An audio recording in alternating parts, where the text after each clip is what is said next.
All right, ladies and gentlemen, welcome back to League of Legends OPSE action preseason game. We're just about to get started here, and joining me once again for week number 3, third time in a row from his League of Legends dungeon of sort. We've got Tommy Quee once again, assistant coach here for St. Clair. How you Hello doing, there. man? Good yourself? Pretty good, pretty good. For once, these guys are pretty much ready right on the dot. Normally, the pattern here for the Saints is that it's been a good 10 or so minutes after the timer that we get into the game. But these guys, they're actually drafting already. So we're going to hop into it right now via Pro Draft, where a few of the bans have already taken place. So, of course, it's St. Clair College up against Queen's University. We've got Renekton, the Ornaments, and Zoe, gone already for Queens. And then St. Clair getting rid of Lucian. God, I'm stuttering a lot today. It's just the warm-up, I suppose. And Irelia and Echo all gone. Queen's not taking a chance of Frez just popping off in the top lane. But let's see what they pick here first on the blue side. Graves insta-lock. Yeah, he has a very good early game, so they're going to look to make proactive plays early on in the game. And it's kind of funny, the one time, I think for the very first time we got to see Frez on the Renekton last week, and they just banned it outright. So, like you're saying, not taking any chances, and then we're going to get the tried and true Lilia here for Trick, and then it's going to be the Ashe coming out as well. But Queen's revealing their top lane pick here fairly early with the Camille pick. This could also still be fluxed mid lane as well, potentially. I know Frez is probably a little frustrated. Any single time I see him in a ranked game, he's playing Camille, and I feel like he's just waiting for that opportunity to bust it out, but today will not be that day, at least not in this game, rather, as that's going to be locked in, and we're awaiting one more on the side of Queen's University. Galio Camille, classic wombo combo. Now, I know Galio's got taunts and whatnot, which just basically holds everybody in place, but what works so good with Camille? Once Camille uses her ulti, it gives Galio a free ulti onto whoever she ultis.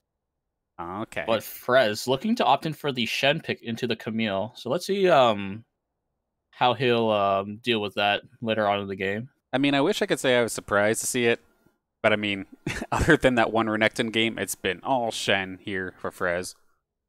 So we still have pretty much.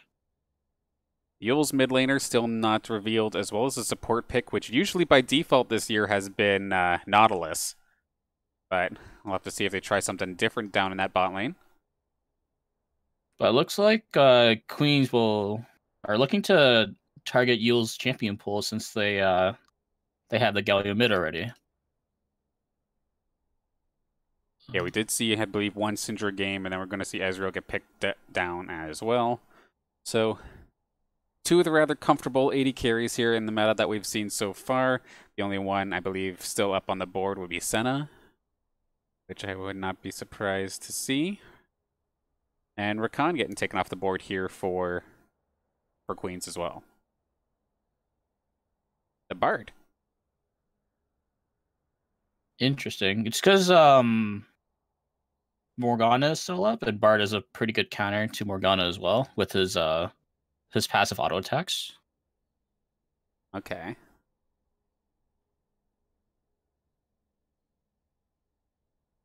So possibly the jungler and an 80, or a jungler and a support rather, still on the board. Well, they already have Graves. Queens already has everything else. Right. So they need their bot lane.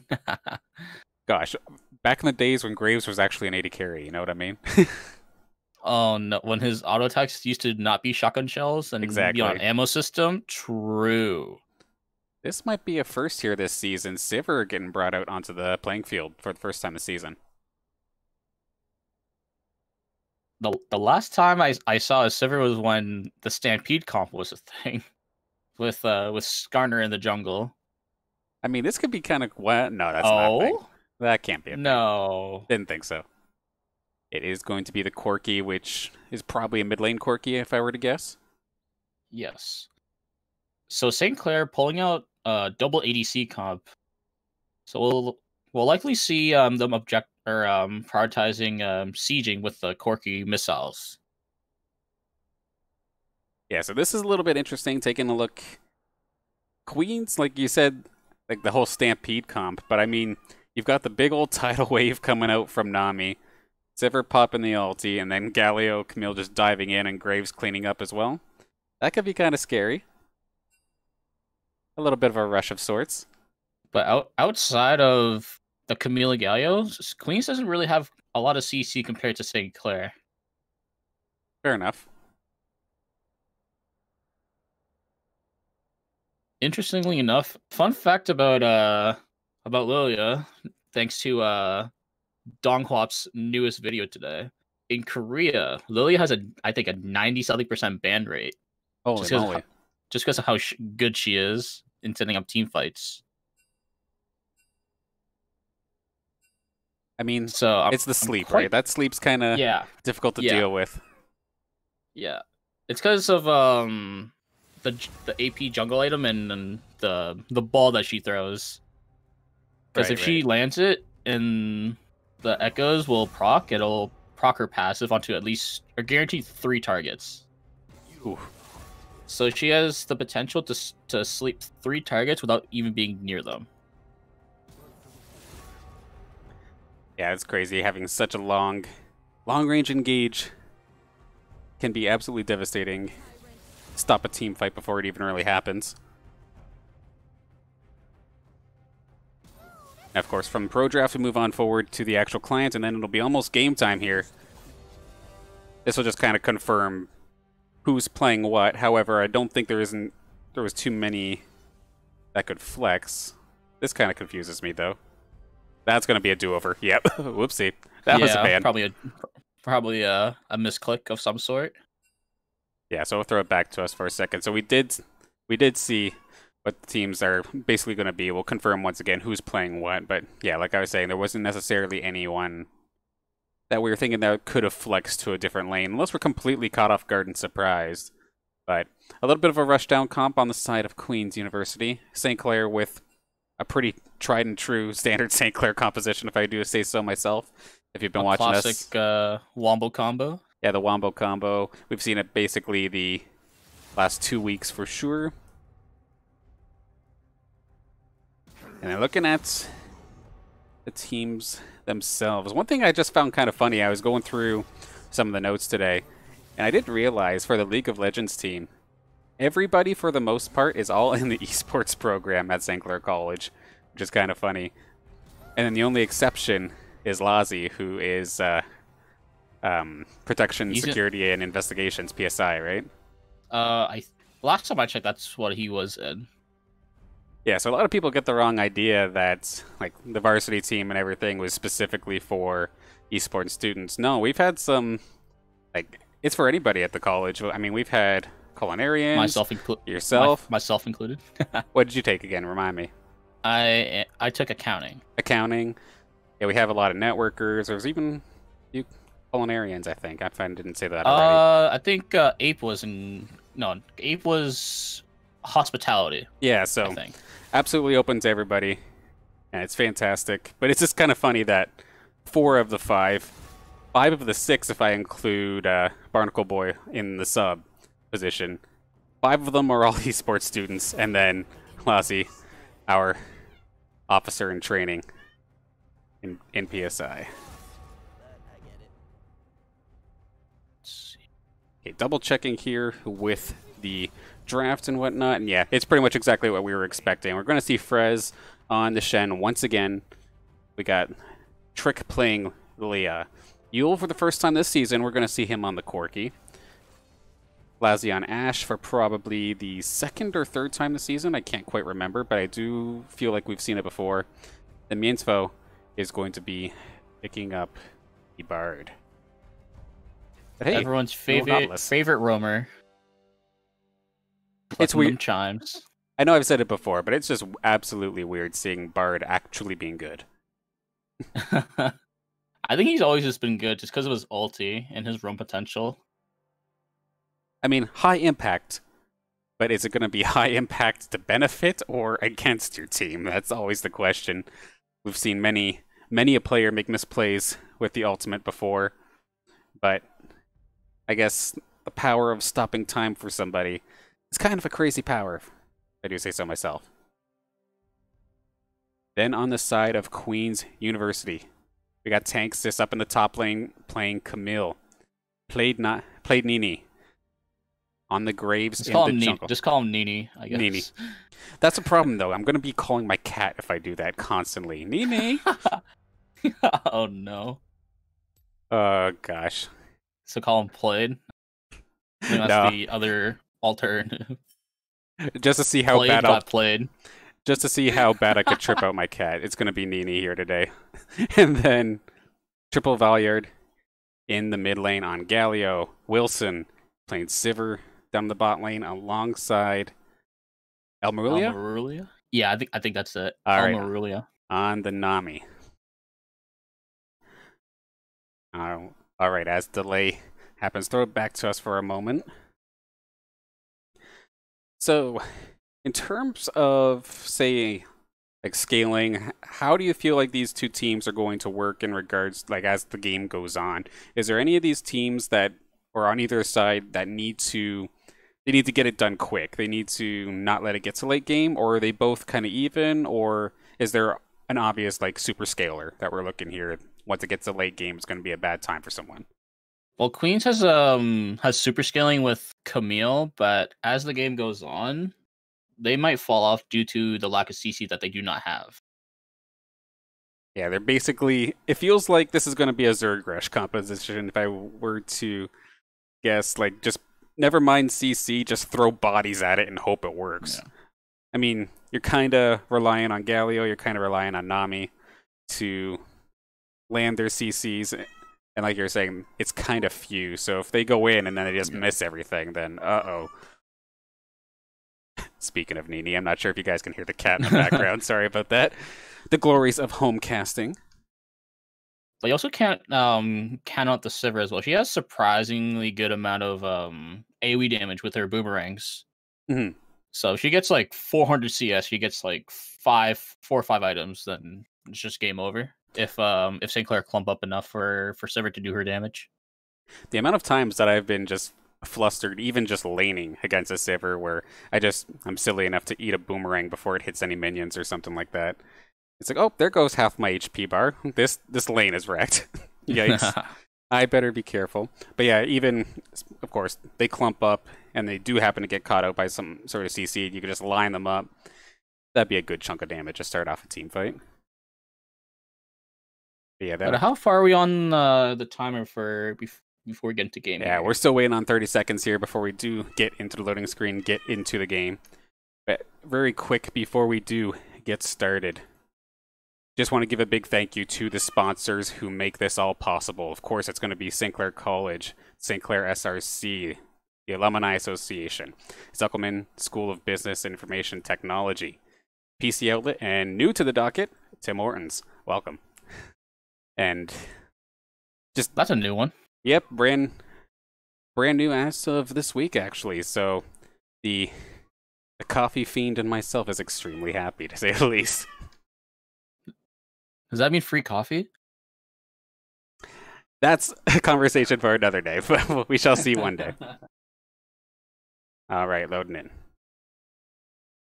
And of course, big thank you to everybody tuning in. I know the support for all the Saints teams this past couple weeks have been absolutely fantastic. It's awesome to see, too, the League of Legends squad get so much love, too. They're one of the teams to start us off here this semester, and like seeing everybody in the chat, seeing like all the support is just absolutely fantastic. So thank you so much to everybody tuning in, and we shall wait no further as it is game time.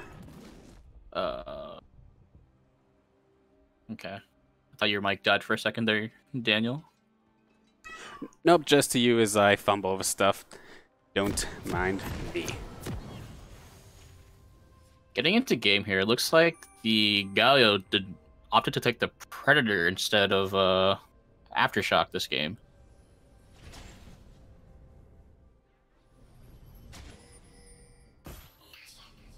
Okay, so I'm Predator instead of Aftershock. So, in what regards, like, what changes up there? As somebody who may not be too familiar with the different, not the talents. I swear I ask you every single week what those things are called, but not the runes, but the Keystones. The keystones, yes. So runes. What are we in season 2? You can tell I'm a little boomer. I'm sorry.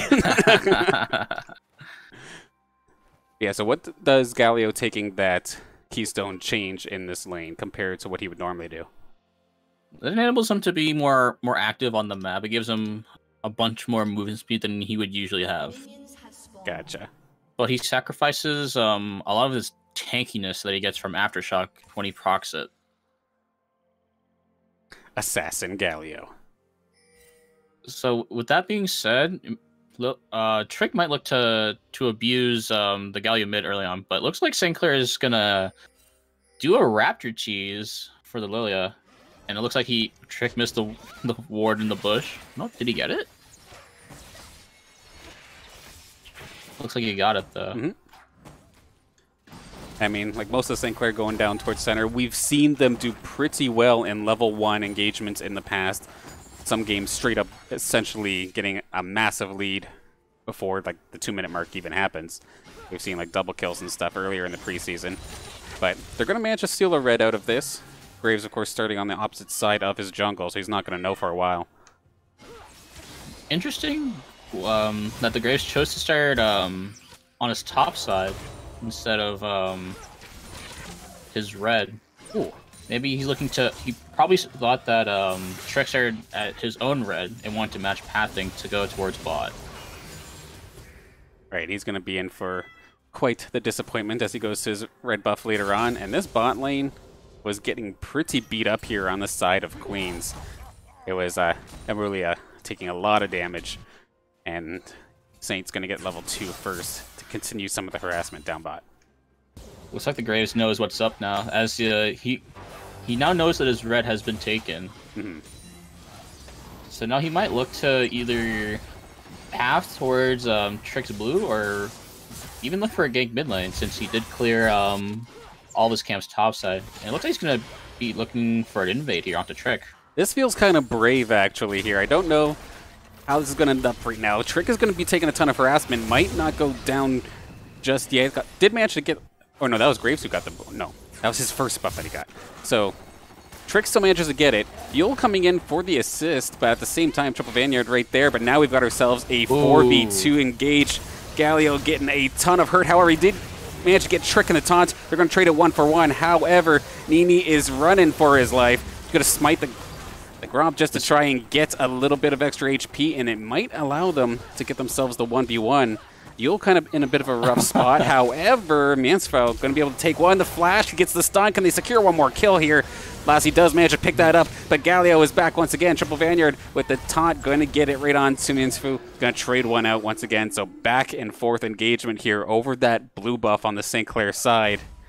Quite messy, but I think it was relatively even.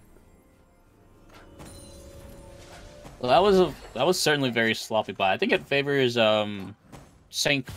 Clair very much so, especially for Trick, since now he's going to be he has the option to just power farm now his topside to bot. But it looks like Graves won't let him do that, as he's pathing straight to Trick's red buff. Coming in for an engage or an invade once again. Got to find him momentarily here. There we go. He's in the bush waiting.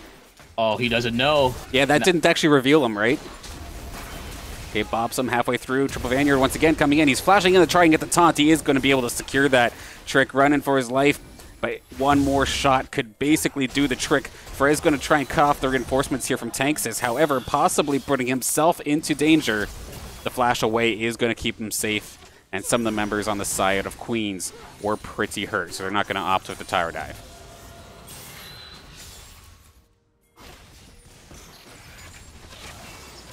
But looks like Queens won't look to do anything further, and Grizz will be securing that Scuttle Crab. And potentially look to double crab Trick as well here. Gold Division experience would be absolutely fantastic. Meanwhile, down the bot lane, Wilson taking a ton of heat here from the St. Clair squad. and not really going to be able to trade much damage back. Granted, Amarulia there on the Nami is going to be able to heal him up slowly but surely. But will it be in time for this engagement, as we do see Nini hanging around the bot side, thinking about making something happen, but just going to have to go to the Krugs.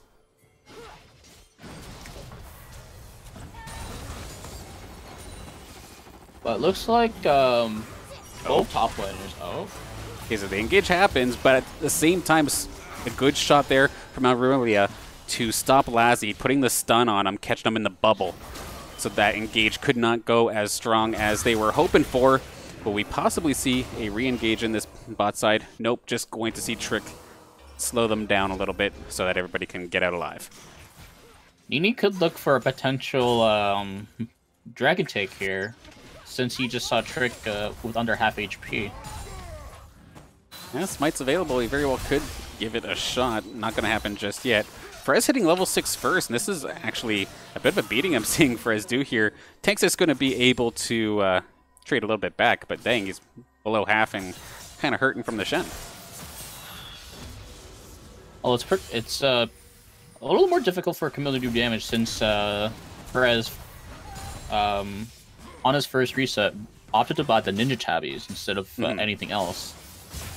And I'm pretty sure that gives him 8% reduced damage from basic attacks, or something like that. Yeah, so one way to try and swing the lane into your favor. Blue buff up once again here on the side of Queens, possibly passing that up to Galio. Meanwhile, down the bot lane, Wilson ignited, going to be going down here. Mansfu is going to get one more shot to take care of that one. However, getting chased down a little bit, but I don't think Nami's got that much damage. Amarulia forced to run away. I think Wilson could have lived there if he didn't hold his heal. Yeah, like he got ignited or whatnot, but at the same time, you'll take a little bit of healing over none whatsoever, because that was probably one of the last 2 ticks. They're going to actually look to try and take down Amarulia here down the bot lane. Is that level 6 to level 4 down the bot? That's actually brutal.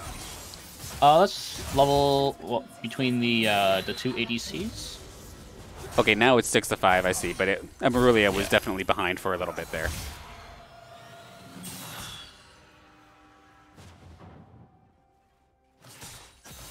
Caught me off guard. I was looking at Amarulia sitting there for level 4, and then an Ash Hero comes out of nowhere. It's like, wait a second, what? They got that much of a lead, but at the same time, supports are roaming, sometimes passing some more of that experience over to the AD carry, so it makes sense. Looks like Frez might be in danger, because it looks like they're looking for top lane. And Tanxus already has him down to half HP. Gonna pop the ult on him, and here comes Galio as well to just secure it. Takes this. Going to get the final blow here onto Frez. This should result in a free Herald for Queens, but in retaliation to that, Saint Clair will be trying to take the dragon potentially. And of course, worst case scenario, Frez popping up, respawning right now, could just jump in with the ulti onto somebody if any sort of engagement happens near this dragon. But yeah, it's just going to be a trade. It looks like you were saying, Herald for dragon. But at least this helps Tanxus kind of jumpstart his lane a little bit, getting that sheen and catching up a little bit on CS, and slowly but surely evening up, if not taking a lead in that top lane.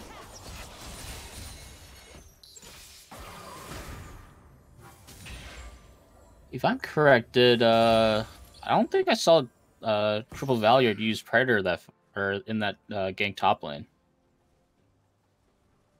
So he's gonna potentially be saving it for a play bot lane, or keep it to look to play with his Graves. Yeah, because all he really did, he just kind of dove in, knocked Frez up in the air a little bit, and that was all they really needed. Didn't need anything additional after that. Well, you saw what I was talking about earlier with the Galio Camille. Because the Camille ulti, like the radius of it, the area of it is smaller than Galio ulti. So if Galio ultis Camille while she has a target locked in, it's guaranteed to hit. Okay, and then as we have a bit of a breather here, For those at home who may just be seeing Camille for the first time, so that ultimate, that cage, what exactly does that do to someone stuck in it? It's basically, I think it's a miniature version of Jarvan's Cataclysm. Okay. Except I think it just gives you a little bit more damage to whoever you ult. Let me check on that.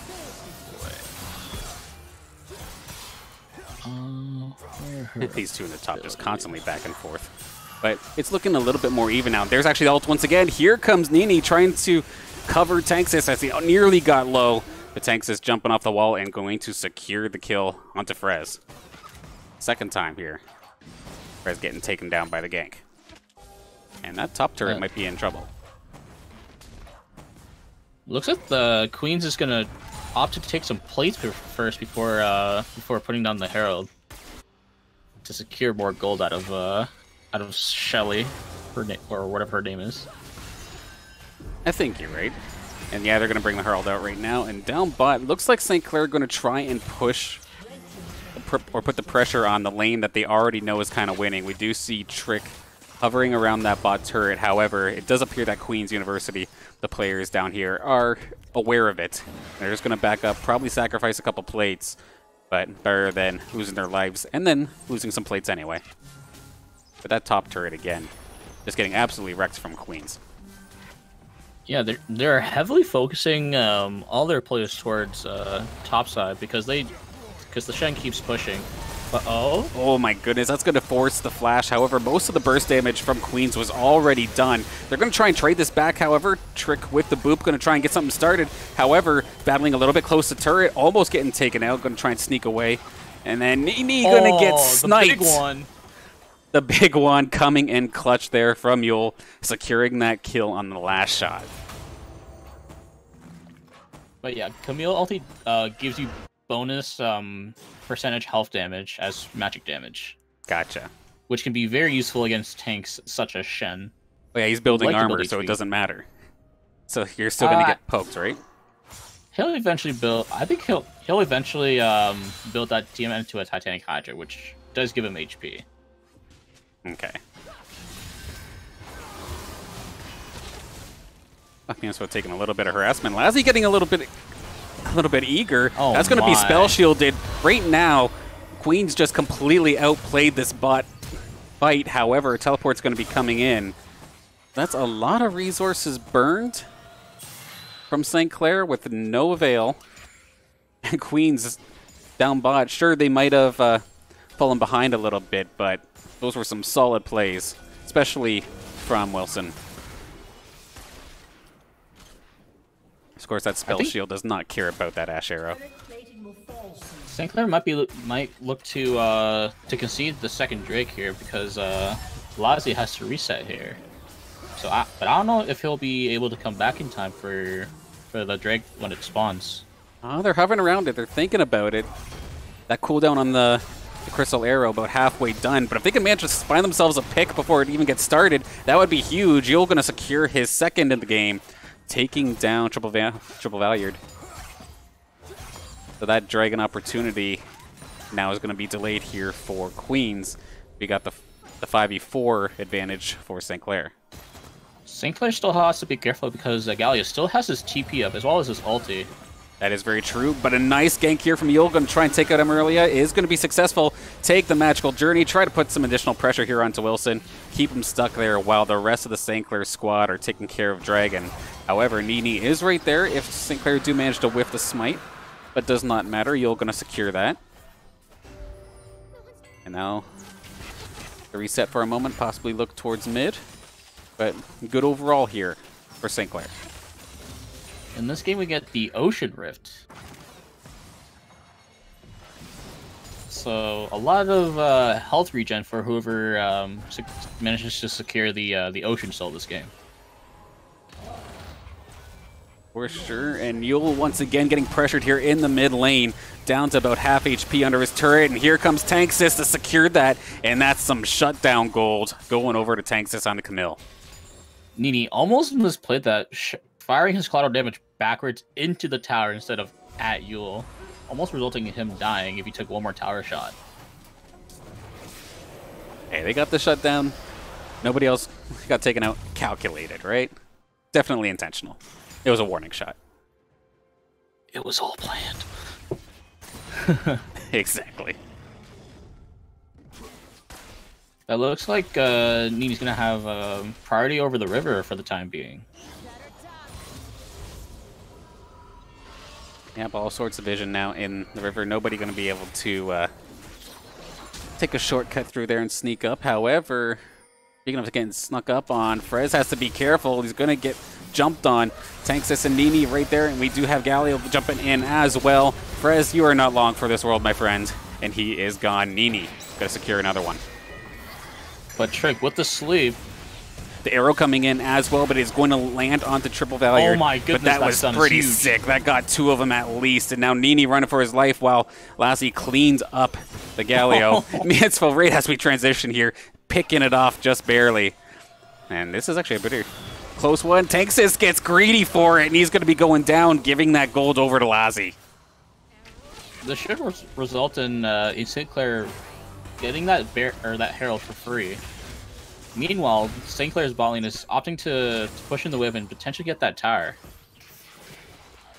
Okay, there they go. They're going to transition over to that Herald, pick this up, and then maybe they can answer themselves a top turret back. And then we have Yule in the bot lane, split pushing. At least Yule there on the Corki. Of course, those missiles, you can kind of farm from far away, so you don't necessarily have to get up close. He's got a couple of escapes if he really wants to. They're going to think about it. He's going to just fly away. However, they're going to burn everything on him. Flash the taunt, so he's going to get out just for the time being. However, there is still a little bit of CC here on the side of Queens, but they've basically burnt it at this point, and as soon as they see Frez try to turn this around, they're going to evacuate the scene. Meanwhile, St. Clair securing the top turret. Shelly is still looking absolutely fantastic right now, going to absolutely crush that second top turret. And St. Clair going to get 2 turrets for a bit of an overextension down bot. Very good attempt from Queens to look for a pick onto Yule. But if Camille didn't stop Frez, I think it would have turned sour very quickly. Yeah, because they're still pursuing and still until they saw, I think it was the Stand United come out from Frez. And that's when they decided to get out of dodge, because I don't know if they had vision on possibly a third member looking to try and turn that one around. It was still a 2v3, but I don't think Queens had the vision to know that. I think St. Clair would just 2 of them would have had enough damage if Frez managed to get his Stand United off. Might have been. Brief little reset in the action. We do see Tanxus pushing up top once again. Then mid turret for St. Clair and the bot, or the first bot turret, still up on the side of St. Clair. You can see where all of the focus from Queens has been in terms of their aggression. It's been all up in that top side. And yes, they've given Frez a little bit of a rough time up in that top lane. Tanxus looking fantastic, and then Nini was able to secure a couple kills up there as well. But meanwhile, everybody else on St. Clair is looking pretty sick, if I do say so myself. We got 3 eliminations on Mansfo and Yule, and then 4 onto Lazi. And but with that Hessence Reaver and the Hurricane, it's going to be spitting all sorts of slows and damage. Yep, and Queens, the reason why they focus so much top lane is because they needed to make Camille be like the strongest member. So if Shen is extremely weak, then they have no answer to Camille split pushing later on in the game.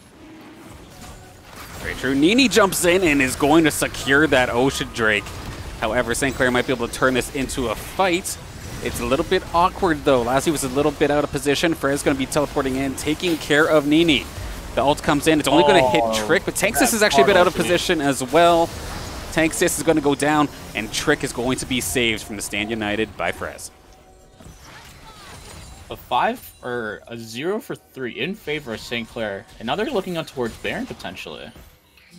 Yeah, so yeah, they secure the dragon, but it was at a heavy cost. especially if they do manage to take this Baron, no problem. They've got essentially all 5 of them right here ready to go. Trick still has that smite. I guess if there's any small victories for not smiting the dragon, it's that you can smite this Baron the second time around, right? Well, while Queens did prevent St. Clair from getting the 3rd Drake and being on Soul Point, they lose Baron for that. Might be a problem later in a little bit once Shen starts split pushing against the Camille. Yeah, everybody needs to reset, go spend all the gold they've got, all the gold they've earned rather, and then they're going to be an absolute force to deal with for the next couple minutes. But the Mana Immune coming from Yule should be stacked fairly soon, and once that gets stacked, it's going to be a lot of damage coming from Yule on that Corki. It felt like he was doing a ton of damage already, so even adding even more damage to that is just crazy to think about. It's just because Mana Immune is just a really efficient item for champions that rely on auto attacks and abilities that scale with attack damage. Okay. And I'll give you props, Tommy. You called that right on the dot. I'm curious to see how much damage a missile will do from Corki. Well, might get the opportunity. Here it comes. Oh my god! My. The one shot from Lazi and the missile doing essentially half of Emerilia's HP, dropping before the team fight even begins, and this mid turret is in danger once the minions come around. Oh, Triple Value, you're thinking about the possible 4v5 engage. We do have Frez also down bot pressure. I don't think they can look. The Graves and Sim are too low for them right now. But they should be able to still defend the mid inhibitor tower.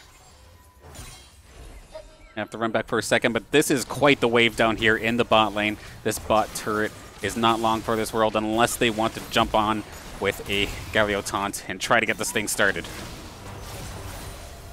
Tanxus needs to look for something, and oh my goodness. That was scary. Jumped onto Lassie, however, Lassie getting out just in time. The taunt from Triple Value going to make contact, but it is not going to matter. Trick's going to be the first casualty, but Lassie's going to be able to answer right back. Arrow coming down, flashed away. Frez finally getting an opportunity to get aggressive. Is going to manage to take down 2 alongside Yule. But it wasn't for absolutely nothing. It's a 3 for 3 so far in this fight. With Yule still being healthy, though, they can threaten this bottom inhibitor. Yeah, outside of Tanxus on the Queen, Queens currently don't have that much damage right now to contest the Corki. Yeah, very true, especially since Corki in general, and especially with how Yule's been playing so far, he's been doing a solid job of keeping out of range of Tanxus for the most part. We've seen how much damage Tanxus can do. Nearly comboed Lazi by himself.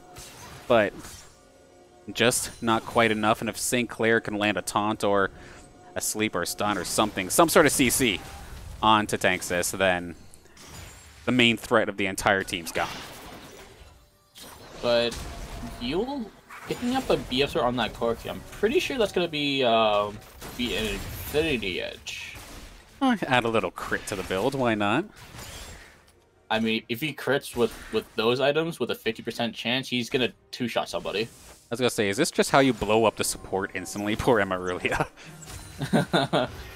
Yeah, pretty much. An auto attack and a missile basically did half his HP before, let alone a crit. Arrow right on point, and that's going to be Nini getting dropped. Didn't even know what hit him until he's sitting there looking at the stun screen and the gray screen of death. Now, 5v4 here for St. Clair. Where do they want to push the advantage? Looks like a couple are going towards mid, but this could be deadly up top here. Frez is actually holding his own, though. Able to mess with Tanxus a little bit. This is the ult from Mansfu, stopping time temporarily, and the reinforcements have arrived. The taunt from Frez, and they're going to use the Magical Journey and get out a dodge. Nicely done, and they managed to get the dragon in the background as well. So Soul Point is a thing that Queen's University has to start worrying about now, too. Emma really barely hitting the Nami bubble onto Frez while he's portal. I think if she managed to hit that, they would have killed Frez right there and then. Oh, that was cute. That's all I gotta say about that one. That was cute. I was thinking to myself too, it's like, Frez, you taunted, but you weren't hitting anybody, but using it more as an escape tool than anything. Get to that magical journey. And now, between his own health regeneration and whatnot, able to get back into that top lane, even if Tanxus is still there. I don't know if the Predator onto the Galio was the play here this game. He hasn't really made any plays with the Predator. Yeah, I've seen. And then it feels like he does blow up rather quickly compared to some Galios that I've seen. So like slowly but surely, I've seen kind of the difference in the Keystone choices. I just realized Galio is a chicken. Oh dear. But oh, I was very wrong with that BF sword onto Yule. Yule opted for the safe route and picking up the Guardian Angel instead with a huge shutdown on his head. I mean, makes sense. Like, God forbid Tanxus does manage to get his full combo off on you. Being able to buy some time and get back into the game could be huge. Unless you could just straight up 1v1 him yourself, why not? It's going to trade off here for the life of Trick, more than likely, but that's a huge arrow that lands onto the support. Earlier taken down once again. Double kill currently onto Yule, but the rest of St. Clair are slowly but surely getting back into this fight. Trick somehow isn't dead yet. He was at low HP this entire fight, feels like. Frey's going to clean up Triple Valyard, and now it's just a matter of securing one more onto Nini. And Miensfo's going to clean that up, and Yule is already in the base with only Wilson to try and defend this. One of the Nexus turrets are going down. This one surely will be not here for much longer. Looking good for Saints. But Yule just doing so much damage on that Corki. He 3-shot the Camille and 2-shot the Amarulia, rather. Absolutely beautiful and solid job here from St. Clair. They're going to start this one off in 1-0 fashion in this best of 3. I have a feeling like Queens will look to ban that Corki next game. More than likely. Now throwing it back to us real quick here on the commentary booth. So, yeah, Yule just went absolutely nuts. The bot lane got pretty far ahead early on. And then, yes, Frez got harassed, but did it really matter? It didn't really feel like it. I mean, you sacked 4 people, essentially, to get 1 person ahead. And I don't think that really paid up for them very well. I agree completely. There, just getting ready. We're about to hop into lobby number 2. But do you have any final comments here for that first game between Saints and Queens? As I mentioned a little bit ago, like not even like 5 minutes ago, the Predator really didn't make any impact on the map at all. I think he would have been better off with the Aftershock instead. Yeah, if movement speed, trying to make plays was the idea. I mean, they made a couple top. It very well might have been just the plays weren't made in the right spot, but overall, just didn't feel like it hit its mark this game. But please do stick around. The best of 3 continues between St. Clair and Queen's University. After this brief break, we'll be back in 5.